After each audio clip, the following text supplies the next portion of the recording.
नमस्कार साथियों। कल मैंने जैसे कि बताया था, आज से हम सेकंड ग्रेड और फर्स्ट ग्रेड के लिए मैथ स्टार्ट कर रहे हैं। उसमें सबसे पहले मैं वेक्टर वाली जो ग्रेजुएशन में बुक है हमारे, वो स्टार्ट करूंगा, जिसमें अब वेक्टर में क्या क्या है, हमें क्या क्या पढ़ना है। इसमें केवल ये 7 चीजें हैं जो पढ़नी है। पहली चीज, इसमें हमें प्रवणता यानी ग्रेडियंट के बारे में पढ़ेंगे, क्या होता है ये और इससे संबंधित पर्सन। दूसरी चीज है डाइवर्जेंस, जिसे हम DIV रैप, और ये चिन्ह है टेल का, और इसके साथ अगर डॉट लग जाए तो डाइवर्जेंस कहते हैं, और अगर इसके साथ क्रॉस प्रोडक्ट लग जाएगा तो उसको कहेंगे कर्ल। तो कर्ल के बारे में पढ़ेंगे। इसके अलावा ये 3 थ्योरम है, इन्हीं से संबंधित है ये भी। गॉस थ्योरम यानी गॉस प्रमेय, ग्रीन प्रमेय और स्टोक प्रमेय, ये पढ़ेंगे। और सबसे बड़ी चीज, इसमें एक पर्सन जरूर आता है यहाँ से महत्वपूर्ण आशंकाओं से, जो कि वेक्टर की बुक में है, 9 है टोटल। उनमें से हर जो भी भर्ती होती है, सेकंड ग्रेड हो या फर्स्ट ग्रेड, यहाँ से एक पर्सन जरूर आता ही आता है। तो अब हम इसमें प्रवणता के बारे में पहले तो समझेंगे क्या है ये, और इससे संबंधित जानकारी लेंगे, और उसके इस पर आधारित प्रश्न करेंगे बाद में। तो अब हम सबसे पहले जो इसमें 7 चीजें, सबसे पहला जो हम स्टार्ट कर रहे हैं वो है प्रवणता। अब प्रवणता के बारे में क्या क्या होता है। सबसे पहले ये जो ग्रेडियंट है, ये कैसी राशि है, तो ये सदिश राशि है। कैसी राशि है ये? सदिश राशि है। दूसरी चीज, ये जब भी जो ये प्रवणता है अपने साथ कौन सी प्रकार की राशि लेगा, तो ये जो है अपने साथ में लेता है, अपने साथ जो है ये लेगा अदिश राशि, यानी कि इसकी संक्रिया आप सदिश राशि से नहीं करवा सकते, तो अदिश राशि के साथ ही ये संक्रिया करता है। प्रवणता के बारे में 2 चीज याद रखना है। संक्रिया करने के बाद में जब हम ग्रेडियंट निकाल देते हैं तो कोई सदिश राशि मिलती है हमें, लेकिन ये जो प्रवणता जो है किसके साथ संक्रिया करेगा? अदिश राशि के साथ। दूसरी चीज, इस डेल को हम किस प्रकार से प्रदर्शित करते हैं? ये जो प्रवणता होती है इसका सूत्र होता है del upon del X I के plus del upon del Y J के plus del upon del Z के के। ये इसका फॉर्मूला होता है। प्रवणता को इससे प्रदर्शित करते हैं, डेल बराबर इसके द्वारा सूत्र से निकालेंगे हम जब भी आपको क्वेश्चन देगा तो उसमें। तो ये एक तो हो गई सदिश राशि, एक हो गई अदिश राशि लेगी अपने साथ, और प्रोडक्ट करने के बाद में क्या आएगी? सदिश राशि आएगी। अब देखो सदिश राशि दिख रही है हमें, आई केप है, जे केप है, के केप है, इसका मतलब क्या हो गया? डेल क्या है? सदिश राशि है। अब इससे संबंधित जो है हमारे पास 2-3 तथ्य हैं महत्वपूर्ण। तो इसमें जो है महत्वपूर्ण तथ्य क्या है प्रवणता से संबंधित?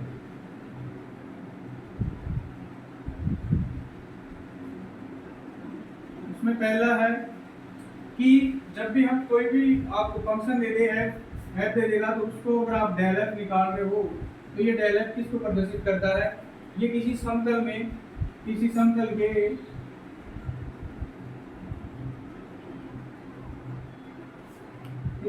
के अभिलंब दिशा को प्रदर्शित करता है। किसी समतल में अभिलंब की दिशा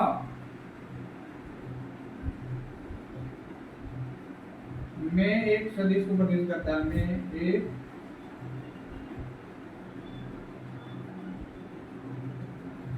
तो डेल एफ जो भी निकालेंगे वो क्या होगा? अभिलंब की दिशा में एक सदिश को प्रदर्शित करेगा समतल के। तो एक चीज ये हो गई कि हमें कभी भी अगर समतल के अभिलंब की दिशा में कोई सदिश पूछ रहा हो और एफ फंक्शन दे दे, तो उसका डेल एफ यानी उसका ग्रेडियंट एफ निकालने के बाद में क्या वो प्राप्त होगा? अभिलंब की दिशा में एक सदिश प्राप्त होती है। दूसरी चीज है इसमें हमारे पास इसी के द्वारा जो है एक और पूछी जाती है, वो कि कोई क्षेत्र दे दे में है, क्षेत्र एफ में आपसे पूछेगा कि किसी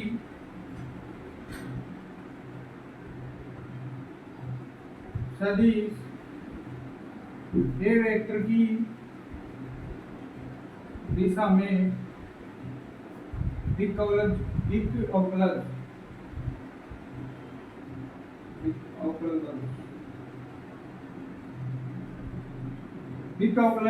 जो होगा क्षेत्र एफ में किसी सदिश ए वेक्टर की दिशा में दिक् अवकलज वो हमारे पास जो होगा उसका सूत्र रहेगा कि हम ग्रेडियंट निकालेंगे f का और डॉट प्रोडक्ट करेंगे किसके साथ, इस a वेक्टर की इकाई सदिश के साथ। तो हमें क्या प्राप्त होगा, ये दिक् का उपलब्ध प्राप्त होगा किसकी दिशा में, एक सदिश a वेक्टर की दिशा में। यहाँ तक समझ में आ गया। तीसरा तथ्य है हमें इस दिक् का उपलब्ध का, यानी कोई किसी क्षेत्र f के लिए दिक् अवकलज,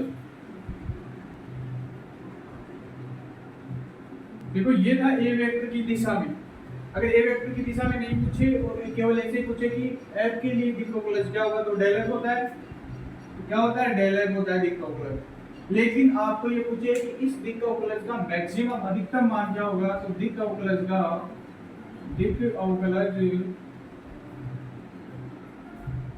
अधिकतम मान जो होगा वो कैसे निकालेंगे हम, अधिकतम मान जो होता है वो होता है हमारे पास, इसका क्या ले लेना है, मैग्नीट्यूड, मापांक ले लेना है, यानी कि डेल एफ का हमें मापांक ले लेना है। अब डेल एफ एक सदिश आएगी और सदिश का मापांक आप कैसे निकालते हो ये मैं बताऊंगा, और आपको पता होगा वैसे तो, लेकिन मैं बताऊंगा अभी। तो डेल एफ हो गए, यानी कि दिक् अवकलज का अधिकतम मान कैसे निकलता है, उसका यानी कि दिक् अवकलज जो लेंगे आप, दिक् अवकलज जो काट निकाल रहे हो, और उस दिक् अवकलज निकालने के बाद में आप उसको क्या लेना है, मापांक लेना है। तो ये हो जाएगा उसका दिक् अवकलज। तो पहली चीज हो गई कि किसी समतल में अभिलंब की दिशा में जो है एक सदिश को प्रदर्शित करता है, अभिलंब दिशा में कर रहा है टेलर। उसके बाद में कोई सदिश दे देंगे हमें a वेक्टर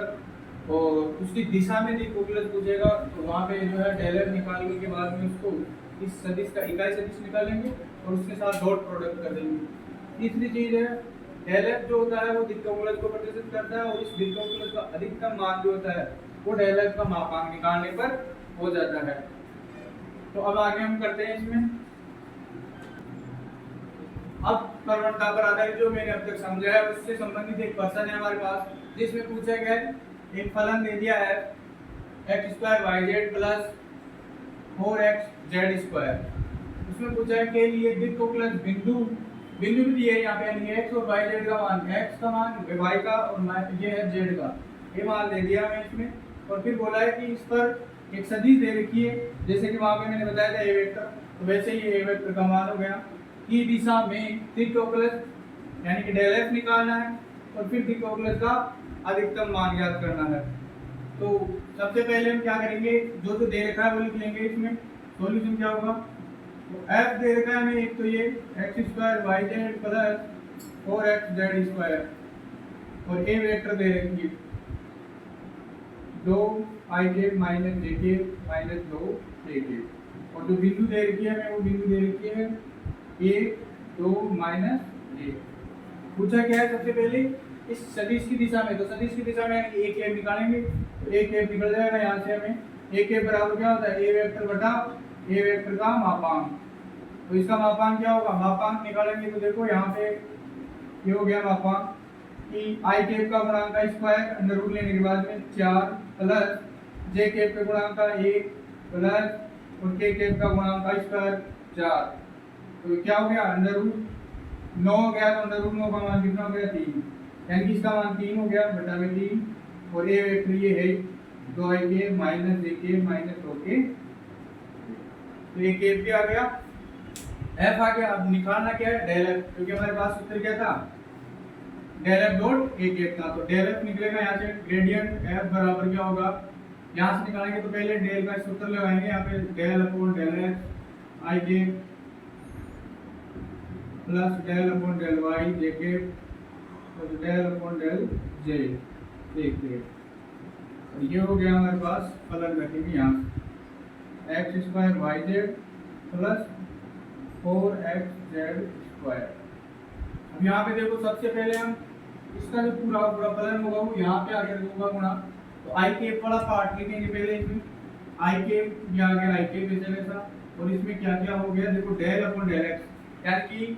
आंशिक अवकलन करना है इसमें, पार्शियल डिफरेंशियल, जिसमें डेल अपॉन डेल x यानी कि x के सापेक्ष अवकलन करना है, बाकी जो चीजें रहेगी वो कांस्टेंट रहेगी। तो जब इसको यहाँ से x² yz से गुणा करते हैं तो यहाँ पे y और z क्या हो गया कांस्टेंट और x स्क्वायर का अवकलन क्या हो गया 2x, तो ये हो गया 2x और y z इसे कैसे आ गया प्लस फिर 4x square 4x z square आएगा यहाँ पे, तो यहाँ पे 4 कांस्टेंट होगा इसके लिए, z स्क्वायर कांस्टेंट होगा, बचेगा क्या x, तो x का अवकलन क्या होता है एक अवकलन होता है, तो बचेगा क्या टोटल 4z स्क्वायर। तो i कैप के लिए ये आ गया। फिर है j कैप में हमारे पास y के सापेक्ष अवकलन करना है, जिसमें y वाला पार्ट रहेगा अवकलन के लिए और बाकी कांस्टेंट, तो इसमें करेंगे यहाँ पे x स्क्वायर और z तो इसे कैसे आ गया और y का अवकलन हो गया ये प्लस 4x z स्क्वायर, यहाँ पे y है ही नहीं इस पार्ट में, तो अवकलन हो गया 0, तो बाकी बचे हुए पार्ट को अगर इसमें से गुणा करेंगे तो 0 रहेगा, तो यहाँ पे क्या हो गया 0 प्लस अब k कैप के लिए k कैप यहाँ पे z के सापेक्ष करना है, तो x स्क्वायर y ऐसे कैसे आ गया और z कांस्टेंट हो गया, x स्क्वायर y और z का हो गया 1 और ये हो गया कांस्टेंट, तो z का अवकलन क्या हो जाएगा z के सापेक्ष 1, और यहाँ पे प्लस 4x तो हो गया कांस्टेंट और z स्क्वायर हो जाएगा 2z, तो 8x z अवकलन हो गया इसका। तो ये हमारे पास डेल f आ गया, डेल f। अब डेल f के बाद में हमें इसमें बिंदु दे रखी थी, ये रही x और y z का मान है, यहाँ पे रखेंगे इसमें, तो रखने पर हमें आई के यहाँ पे देखो 2 गुणा x का मान है 1 गुणा y का मान है 2 और गुणा z का मान है -1 प्लस 4z स्क्वायर है 4 -1 का स्क्वायर, ये आई कैप के लिए हो गया, प्लस j कैप के लिए x स्क्वायर 1 का स्क्वायर और -1 और 0 रहेगी वैल्यू, प्लस k कैप के लिए x स्क्वायर का 1 का स्क्वायर हो गया, y का मान 2 है गुणा 2 प्लस 8 x का 1 और -1 z जोड़ भाई गुणा भाग करेंगे, यहाँ पे देखो 2 1 2 2 दूना 4 माइनस का 4 और प्लस का 4, तो दोनों ये माइनस का 4 ये प्लस का 4, तो क्या हो गया 0, तो आई के वाला पार्ट तो 0 हो गया, 0 गुणा आई के, फिर है प्लस जे के, यहाँ पे टोटल 1 का स्क्वायर 1 -1 से गुणा है तो माइनस का 1, ये माइनस का 1 हो गया, प्लस के के में यहाँ पे देखो क्या हो गया 1 का स्क्वायर 1 और गुणा 2 2 प्लस माइनस का 8 हो गया, 2 में से माइनस का 8 गया तो माइनस का 6, तो डेल f का मान हमारे पास जो आएगा वो आएगा माइनस का j के और माइनस का 6 k के। तो हमारे पास डेल f निकल गया और a कैप भी आ गया। तो अब हमें पूछ रहा था दिक्कत उपलब्ध इसकी दिशा में a वेक्टर के में, तो उसका सूत्र होता था del f dot a cap, तो यहाँ पे दोनों के बीच में क्या हो जाएगा डॉट प्रोडक्ट, डेल f का मान है माइनस का 6 के माइनस का j के, फिर है माइनस 6 के इसका और डॉट है a वेक्टर के साथ 2i के माइनस j के माइनस 2 के a और एक बटा में 3, डॉट प्रोडक्ट में i का डॉट i से होगा और बाकी के साथ वाला 0 हो जाएगा, तो यहाँ पे देखो i वाला पद है ही नहीं, तो ये वाला i वाला पद भी इससे गुणा होगा तो 0 हो जाएगा। फिर रही बात माइनस का j के और ये भी माइनस का j के, तो कितना हो गया प्लस का 1 और बटा में 3 है तो 1 बटा 3 प्लस, तो ये यहाँ पे माइनस का 6 के पे और माइनस का 2 के पे, तो 12 के और 12 के का के से के 1 हो गया और 12 बच गया, तो 12 बटा 3, तो 3 एलसीएम आ गया, लघुत्तम आ गया 3 और ये 1 और ये 12 13 हो गए, तो इसका मान क्या आ गया 13, तो del f dot a cap, तो हमारे पास आ गया 13 बटा 3। और एक पूछा था हमें दिक् कॉलस का अधिकतम मान, और दिक् कॉलस का अधिकतम मान क्या होता था डेल f का मापांक,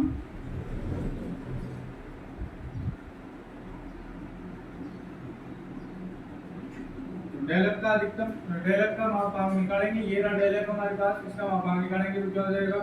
अंडर रूट i का कैप इसमें गुणांक है नहीं, i के j के कैप का गुणांक -1 का स्क्वायर प्लस -6 का स्क्वायर बराबर क्या है अंडर रूट 37। तो इस प्रकार से हमें जो है दिक् कॉलस का अधिकतम मान और a वेक्टर की दिशा में दिक् कॉलस निकलता है। आगे हम इसके बारे में और पढ़ते हैं। अब इससे संबंधित यानी कि हमारे ग्रेडियंट से संबंधित एक फॉर्मूला और है जो कि इम्पोर्टेंट है हमारे लिए। उसमें क्या होता है कि आपको एक आर वेक्टर सदिश जो कि हम जानते हैं xi के प्लस yj के प्लस z के कैप होता है, इस रूप में अगर फंक्शन दे दे आर वेक्टर के रूप में और फिर आपसे पूछे कि इसका ग्रेडियंट कैसे निकलेगा, तो डेल आर वेक्टर जो होगा, यानी कि आर वेक्टर के हम जानते हैं कि अदिश रहता है, तो आर की घात कुछ भी हो सकती है। और फिर पूछ सकते हैं तो अगर आर की पावर n है और फिर हमें पूछा है कि इसका ग्रेडियंट क्या होगा, तो ये हो जाएगा आर की पावर में n-2। और हम जानते हैं कि सदिश रहती है तो आर वेक्टर इसके साथ में गुणा रहेगा। इसका मतलब क्या हो गया, इसका परिणाम क्या आएगा, सदिश रूप में आएगा। तो ये इस प्रकार से निकालेंगे, आर की पावर n के रूप में देगा तो आर की पावर n-2 और आर वेक्टर गुणा में हो जाएगा। दूसरी चीज, अगर आपको ये जो है यहाँ पे फलन के रूप में दे दे एफ आर और फिर इसका ग्रेडियंट पूछेगा तो क्या कैसे निकलेगा, तो उसको निकालने का तरीका होगा कि एफ आर जो फंक्शन है इसका आपको क्या करना है, अवकलन करना है, यानी कि एफ डेल आर और फिर जो बच गया डेल इस आर के साथ तो डेल आर हो जाएगा। और डेल आर कैसे निकल जाएगा, n का मान 1 हो गया, वहां पे रखेंगे तो डेल आर निकल जाएगा। तो इससे संबंधित क्वेश्चन कराता हूँ मैं। क्वेश्चन है हमारे पास, आपको दे दे कि एक एफ आर है जो कि आर क्यूब के रूप में है, तो पूछा है आपको कि डेल एफ आर क्या होगा। तो इसको निकालने के लिए हम जानते हैं कि यहाँ पे क्या हो गया, डेल आर क्यूब हो गया ये, तो डेल आर क्यूब है, n का मान 3 हो गया, तो n 3 रखेंगे वहां पे तो 3 - 2 1 हो गया, तो आर 1 और आर वेक्टर गुणा में है, तो इसका मान क्या हो गया, ये हो गया डायरेक्ट ऐसा में, यानी कि n का मान क्या हो गया यहाँ पे 3 में से 2 गए तो 1, तो आर की पावर 1 और आर वेक्टर साथ में हो गया। इसके अलावा आपको ऐसे क्वेश्चन पूछ लेते जैसे कि ये एफ आर के रूप में देकर के कि एक एफ आर फंक्शन बराबर है e की पावर r का स्क्वायर, और फिर पूछा है आपको कि डेल एफ आर क्या होगा। इसको कैसे निकालेंगे, सबसे पहले हम जानते हैं इसके लिए एफ डेल आर यानी कि इसका अवकलन और फिर del R. F del R इसका अवकलन e की पावर x होता है, उसका अवकलन क्या होता है e की पावर x, तो पहले इसका अवकलन क्या होगा, सेम टू सेम e की पावर r स्क्वायर, और फिर होगा r का अवकलन जो होता है 2r, तो गुणा में 2r, और डेल r क्या होगा, n की जगह 1 है यानी कि 1 - 2 r की पावर -1, तो ये गुणा में है, और फिर r वेक्टर गुणा, तो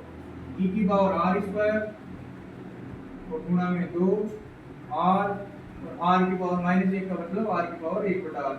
और ये हो गया हमारे पास r से r कट जाएगा, बचेगा क्या लास्ट में, फाइनल आंसर यहाँ से यहाँ करोगे तो ये है हमारे पास 2 और फिर है e की पावर r स्क्वायर और ये आ गया r वेक्टर। तो इससे जो ये प्रश्न पूछा है हमने डेल एफ आर ये हो गया यहाँ पे, इस प्रकार से करेंगे इसको। अब इससे संबंधित एक प्रश्न ऐसे भी आ सकता है हमारे पास कि आपसे पूछ लिया जाए कि प्रवणता ज्ञात करो, ग्रेडियंट ज्ञात करो, जिसमें आपको दे रखा है समाकलन r की पावर n और फिर पूछा है ये dr, और अब पूछा है कि इसका ग्रेडियंट निकालो। तो सबसे पहले हम क्या करेंगे, यहाँ पे समाकलन निकालेंगे r की पावर n का, तो r की पावर n का समाकलन क्या हो जाएगा, ग्रेडियंट बाहर हो जाएगा, r की पावर n का समाकलन हो जाएगा r की पावर n + 1 और बटा में n + 1, और इसका हम क्या निकालेंगे, ग्रेडियंट निकालेंगे। ग्रेडियंट निकालेंगे तो हम जानते हैं कि कांस्टेंट तो बाहर आ जाएगा, 1/n + 1 तो आ गया बाहर, और बच गया r की पावर n + 1, तो इसका निकलेगा तो ये है r की पावर n + 1 का, तो ये हो गया 1/n + 1, और इसके लिए n की जगह n + 1 हो गया, तो n + 1 में से माइनस के 2 करेंगे तो ये क्या बच गया है r की पावर n + 1 - 2 और गुणा में r की पावर और ये r वेक्टर, तो n + -1 बच जाएगा, n + 1 है -2 कटेगा तो क्या हो जाएगा, 1 में से -2 गया -1, तो फाइनल आंसर क्या आ जाएगा 1/n + 1 और r की पावर में क्या है n - 1 और r वेक्टर, इसका आंसर क्या हो गया, ये हो गया। ऐसे आपको जैसे पूछ सकता है क्वेश्चन ऐसा है कि डेल एफ ज्ञात करो, यदि एफ का मान क्या देगा 1/r,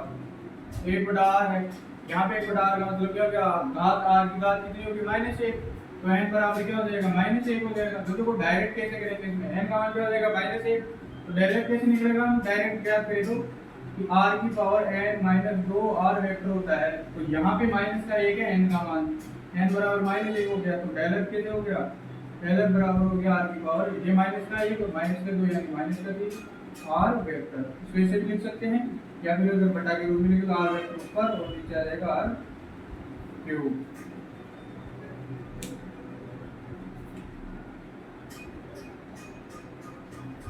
तो आज हमने प्रवणता से संबंधित पढ़े। वैसे प्रवणता लगभग कंप्लीट है, लेकिन लास्ट में जब पूरी बुक हो जाएगी ये वाली वेक्टर वाली, तो ट्यूशन करवाऊंगा मैं, और भी उसमें भी अगर कोई पर्सन आएंगे प्रवणता संबंधित तो उसमें भी करवा देंगे, वो समझा देंगे। तो आज के लिए इतना ही। अगर आपको मेरे द्वारा दी गई जानकारी बढ़िया लग रही है तो अपने दोस्तों के पास इसको शेयर करना, साथ ही साथ हमारे वीडियो को लाइक करना और शेयर करना, साथ और चैनल को सब्सक्राइब जरूर कर लेना, ताकि नेक्स्ट जब भी क्लास आ जाए तो आपके पास सूचना मिल जाए। धन्यवाद।